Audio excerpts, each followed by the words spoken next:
나폴레옹의 이집트 원정 때 함께했던 학자그룹 167명의 수장은 비방드농 남작이었습니다.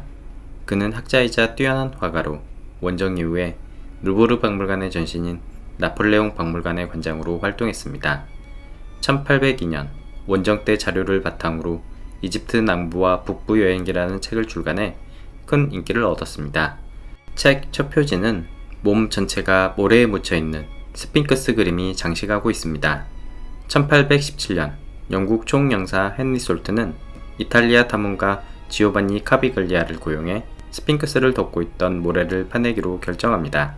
카비글리아는 스핑크스 어깨 부분에서부터 20m 깊이까지 파고 내려가 앞다리까지 도달했으며 코브라의 머리 장식 우라에우스와 격자무늬 수염의 파편을 발견했습니다. 이 거대한 조각은 대형 박물관으로 옮겨져 현재도 전시되고 있습니다. 그는 또한 스핑크스 가슴 앞에 위치한 높이 3.6m의 분홍빛 화강암 비석을 발견했는데 이것이 바로 투트모스 4세의 드림 스텔라입니다. 그들은 별다른 보호구조물을 설치하지 않고 단순하게 모래만 파고 내려갔기 때문에 몇 년도 지나지 않아 스핑크스는 금세 모래에 다시 묻혀버립니다.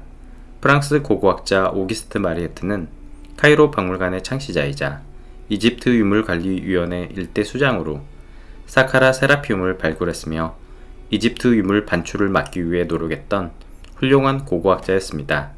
1858년 마리에트는 스핑크스 주변까지 모래를 제거했고 카프레 계곡 신전과 둣길 일부가 드러나게 됩니다. 그는 신전 내부 구덩이 안에서 이집트 구포라 할 수 있는 흑색 섭록검의 카프레 조각상을 발견하였습니다. 이즘 꿈의 비석에 관한 해독도 이루어졌는데 스핑크스의 본래 이름은 호르에마케트, 지평선의 호루스였으며 또 다른 명칭으로 호라크티, 하르마키스 혹은 신성한 왕의 형상을 뜻하는 셰셰프 앙크로도 불렸습니다. 지평선, 아케트는 고대 이집트 종교관을 관통하는 핵심 상징으로 나일강 범람으로 평평해진 수면, 낮과 밤의 경계선, 이승과 저승세계의 경계선을 내포하는 함축적 의미를 갖습니다. 즉, 스핑크스는 태양이 떠오르고 지는 곳, 푸른 녹지와 사막, 삶과 죽음의 지평선을 수호하는 신이자 파라오의 신성한 모습을 형상화한 것이라 해석할 수 있습니다. 아멘호텝 2세의 뒤를 이어 파라오가 된 투트모스 4세는 아케나텐의 아버지이자 투탕카멘의 할아버지로 원래는 왕의 계승자가 아니었습니다. 젊은 투트모스 4세는 기자에서 사냥을 하다가 스핑크스의 머리가 드리운 그늘에서 깜빡 잠이 듭니다. 꿈속에서 스핑크스가 나타나 자신을 모래 속에서 꺼내주면 왕의 계승자가 아닌 그를 파라오로 만들어주겠다고 약속합니다. 잠에서 깬 그는 스핑크스를 뒤덮은 모래를 치워 재정비했고 이후 파라오로 즉위해 이를 기념하는 꿈의 비문을 세웠습니다. 비문의 아래쪽 13행 이후부터는 마모가 심해 해독이 불가능합니다.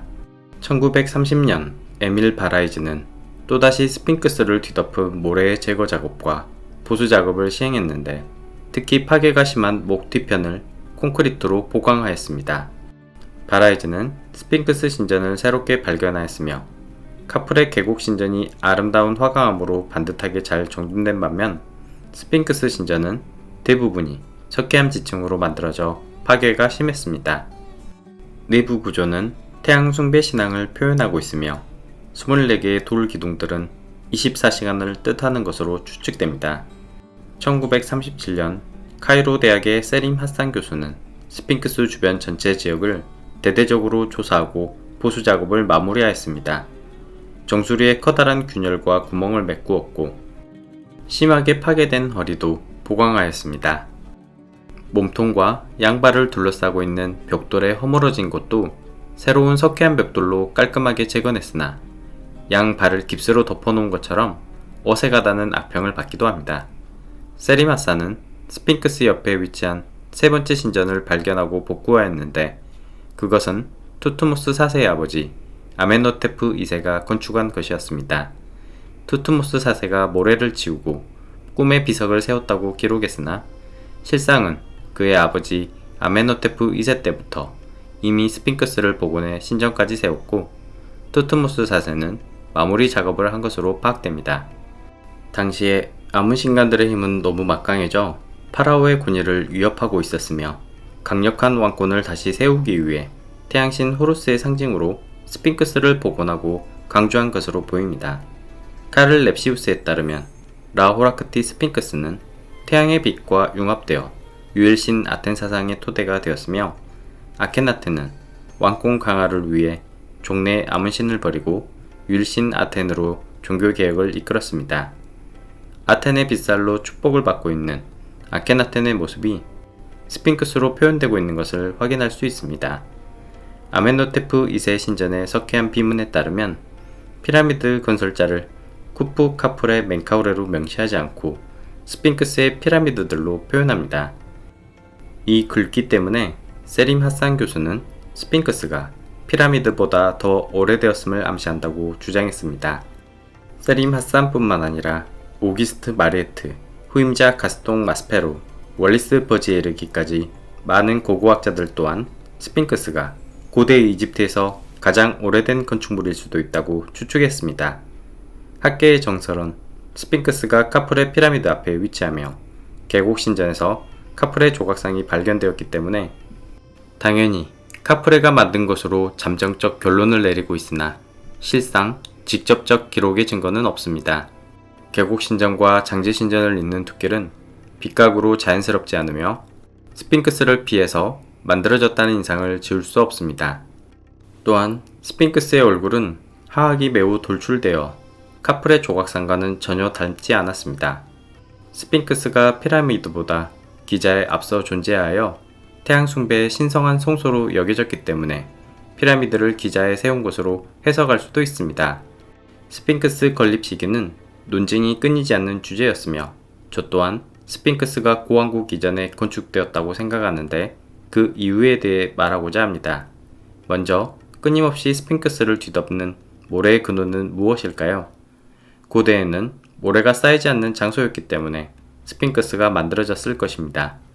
봄이 되면 몽고 사막에서부터 우리나라까지 황사가 불어오는 것처럼 이집트 또한 이 3월 동안 사하라 리비아 사막에서 모래폭풍 캄신이 불어옵니다.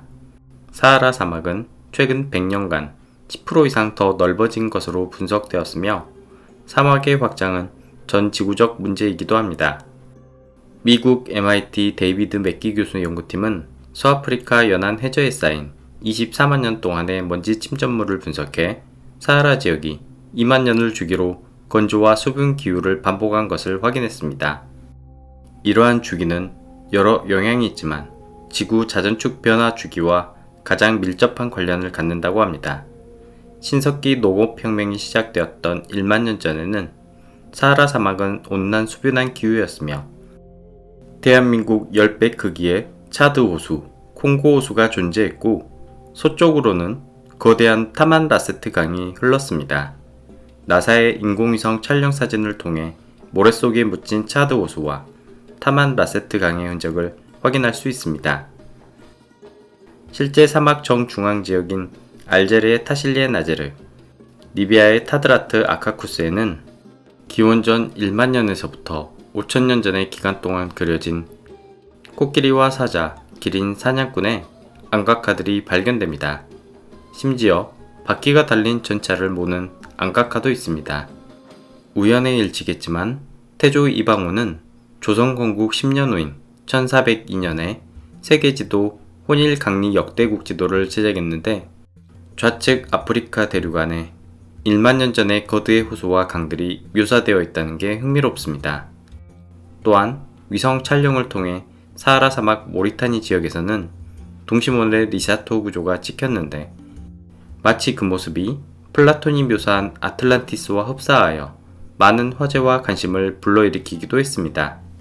플라톤은 아틀란티스의 신전과 중심원 구조가 직경 127 스타디움, 즉 23.5km이고 북쪽에는 아름다운 산이 있다고 묘사했는데 사하라 리샤토 구조를 측정하면 직경 24km에 북쪽은 산으로 지형과 모양이 정확하게 맞아떨어집니다.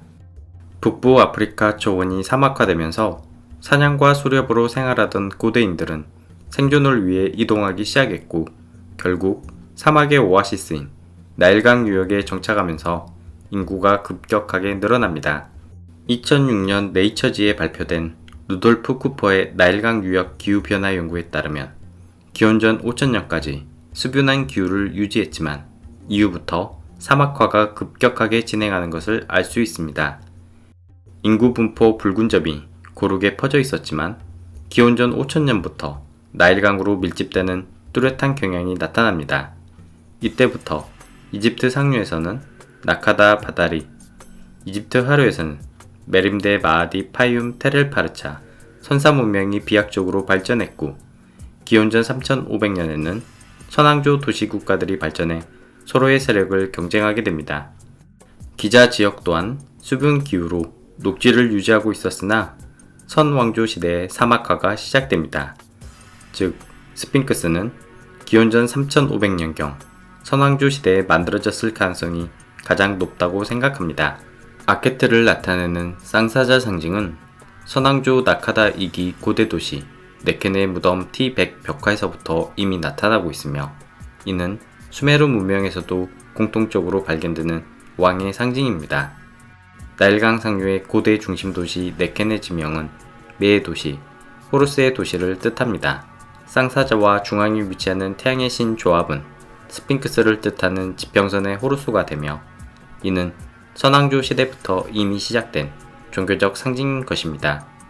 역사시대의 첫 기준점인 네켄에서 발굴된 나르메르 팔레트에는 상 이집트를 상징하는 메 호루스가 하 이집트를 정복하면서 스핑크스의 코를 꿰고 있습니다.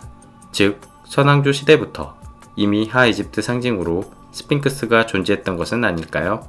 또한 초기 왕조 아비도스 고분군 유물들에서도 스핑크스를 연상시키는 사자의 모습을 쉽게 확인할 수 있으며 앤드류 콜린스에 따르면 선왕조 시대 초기 태양신은 사자로 표현되는 경우가 많다고 합니다. 기자 지역의 등고선을 보면 서쪽에서 동쪽으로 갈수록 지대가 낮아지는 비탈면이기 때문에 폭우가 내려 물이 불게 되면 스핑크스 꼬리 뒤 서쪽 옹벽으로 물이 흘러들어와 나일강으로 회수되게 됩니다. 고왕국 때는 사막화로 비가 거의 내리지 않았음에도 스핑크스 서쪽, 남쪽 옹벽은 대규모의 물이 흘렀던 침식 흔적이 나타납니다. 때문에 지질학자 로버트 쇼우는 스핑크스가 기원전 5000년 전 강수량이 풍부한 시기에 만들어졌다는 파격적 이론을 내놓아 큰 논쟁을 불러일으켰습니다. 이에 대한 반박으로 석회암의 모세관 현상에 의해 지하수 물이 위로 빨아올려지면서 침식 흔적이 만들어질 수 있다는 의견이 나왔지만 너무 끼워 맞춘 듯 억지스러워 보입니다. 기자의 여러 채석장과 마스타바 주변 측벽들, 신전벽, 그 어느 곳에서도 이러한 대규모 물이 흐른 침식 흔적은 나타나지 않습니다. 로버트 쇼우가 제시한 기원전 5000년은 아직 선왕조의 문명이 대두되기 전이었기 때문에 저는 개인적으로 사막화의 경계 시기인 기원전 3500년 전에 태양숭배 상징으로 사자의 모습을 한 스핑크스가 만들어졌을 것이라 추측합니다. 이는 피라미드 건설보다 1000년이나 앞선 시기이며 간헐적 폭우로 물이 넘쳐 옹벽에 침식 흔적이 남은 것이라 생각합니다. 석회암은 무르기 때문에 고도의 석재 가공 기술력이 없더라도 노동력과 예술적 역량만 있다면 선사시대도 충분히 완성할 수 있다고 봅니다. 오히려 선왕조 시대에 만들어진 돌 항아리들이 크기만 작을 뿐 스핑크스를 만드는 것보다 기술적으로 훨씬 어려운 고난이도 작업으로 보입니다.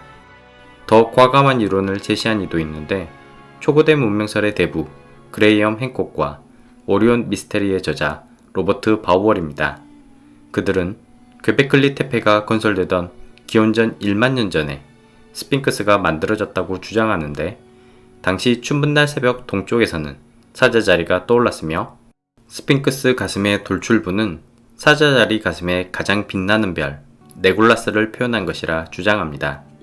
황도 12궁 세차 주기 변화에 따르면 고왕국 시대 춘분점은 황소자리로 주로 아피스가 태양신으로 숭배되었고 신왕국 때는 카르나크 신전의 양머리 스핑크스들이 당시의 춘분점 양자리를 바라보고 있는 것입니다.